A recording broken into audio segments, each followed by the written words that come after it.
बिहार में जमीन सर्वे पिछले जो है साल से शुरू हुआ, लेकिन जमीन सर्वे से जुड़ी आए दिन खबरें आती रहती है। इस खबर में हम आपको जमीन से जुड़ी एक बड़ी खबर बताने जा रहे हैं। देखिए, आपको बता दें कि जिले में जमीन के रिकॉर्ड को आधार नंबर से जोड़ने का काम तेजी से चल रहा है। सरकार ने 31 मई 2025 तक इस काम को पूरा करने का लक्ष्य रखा है। इस प्रक्रिया से जमीन के मालिकाना हक को साबित करना आसान हो जाएगा। साथ ही जमीन से जुड़े फर्जीवाड़े को रोकने में भी मदद मिलेगी। अब तक 13 लाख से ज्यादा जमीन के रिकॉर्ड को आधार से लिंक किया जा चुका है। 17 लाख से ज्यादा लोगों ने इसके लिए आवेदन किया है। सरकार का मानना है कि इससे जमीन के असली मालिकों की पहचान हो सकेगी। इससे भूमि विवाद और धोखाधड़ी के मामलों में कमी आएगी।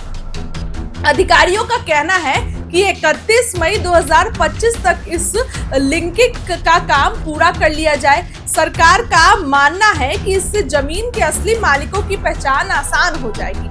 भूमि विवादों और धोखाधड़ी के मामलों में भी कमी आएगी। कई बिचौलिए बीच में घुसकर धोखाधड़ी को अंजाम देने की कोशिश करते हैं, तो उसमें भी जो है कमी आएगी।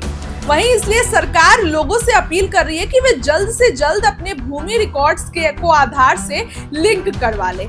पटना जिले में भूमि रिकॉर्ड्स को आधार से जोड़ने का काम तेजी से चल रहा है। अब तक 17,45,256 लोगों ने इसके लिए आवेदन किया है। इनमें से 4,19,301 आवेदनों की जांच चल रही है।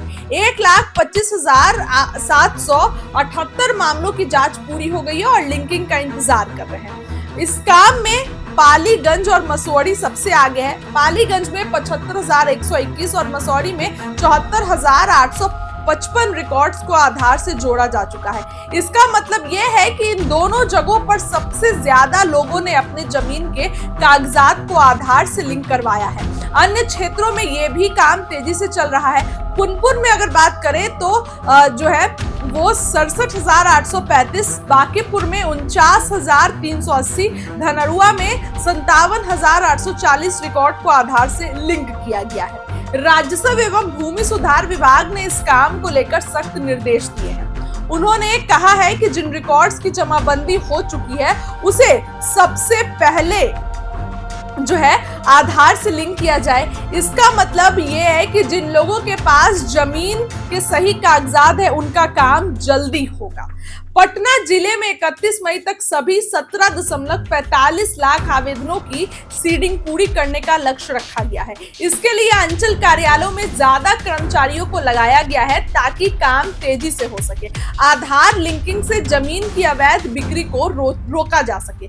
इसके अलावा एक व्यक्ति के नाम पर कितनी जमीन है इसकी भी सही जानकारी मिल सकेगी। अगर आप भी जमीन को आधार से लिंक करवाना चाहते हैं तो ये बहुत आसान है। राजस्व एवं भूमि सुधार विभाग के आधिकारिक पोर्टल पर जाएं और ऑनलाइन आवेदन करें। आपको कुछ जरूरी दस्तावेज भी अपलोड करने होंगे, जैसे रजिस्ट्री कॉपी, जमाबंदी नंबर, रसीद और एलपीसी। अब सरकार देखिए कोई भी कदम के लिए बहुत एक्टिव है। सरकार का ये कदम उठाया जा रहा है ताकि आपको बता दें कि जो है वो बिचौलिए बीच में नहीं आए और जमीन के किसी भी काम में फर्जीवाड़ा ना हो। देखिए, जमीन सर्वे से लोगों को कई दिक्कत थी। जमीन सर्वे से लोगों का कहना है कि वो भूमिहीन हो गए। पहले जो भाई भाई में लड़ाई नहीं होती थी, अब भाई भाई में लड़ाई उत्पन्न हो रही है। इन सभी चीजों को लेकर सरकार एक्टिव है और आए दिन नियम निकालती रहती है। सरकार का ये जो नया कदम उठाया गया है इसको 31 मई तक ये काम पूरा कर लेना है और इसको भी लेकर सरकार निर्देश दे रही है कि वैसे लोगों का काम जल्दी पूरा करे जिनके पास कागजात, जमीन की सही कागजात है और जमीन के जो है उनके पास इजीली अवेलेबल डॉक्यूमेंट्स है, तो इसको जल्दी से जल्दी पूरा किया जाए। अब इसको भी लेकर सरकार आए दिन एक्टिव है, तो जो है अधिकारियों को भी निर्देश मिल रहे हैं। जमीन सर्वे से लोगों को दिक्कत है, कई लोग जो है खुश भी हैं। लोगों को दिक्कत क्यों है? क्योंकि वो इंडिया में नहीं है, आउट ऑफ इंडिया है, तो उनकी जमीन का क्या होगा। इस तरीके से लोगों को जमीन को लेकर जो है वो काफी परेशानियां हो रही है। लेकिन नीतीश कैबिनेट में भी जमीन सर्वे को लेकर, लैंड सर्वे को लेकर बड़ी जो है अच्छी नियमें निकाली जाती है ताकि लोगों को आसानी हो और लोगों को दिक्कत ना हो। एक बार फिर से जमीन सर्वे के में जो इस काम में तेजी लाने के लिए सरकार आए दिन नियम निकाल रही है और अधिकारियों को भी निर्देश दे रही है कि उन लोगों का काम जल्दी करें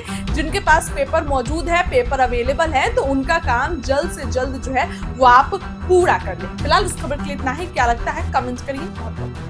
है।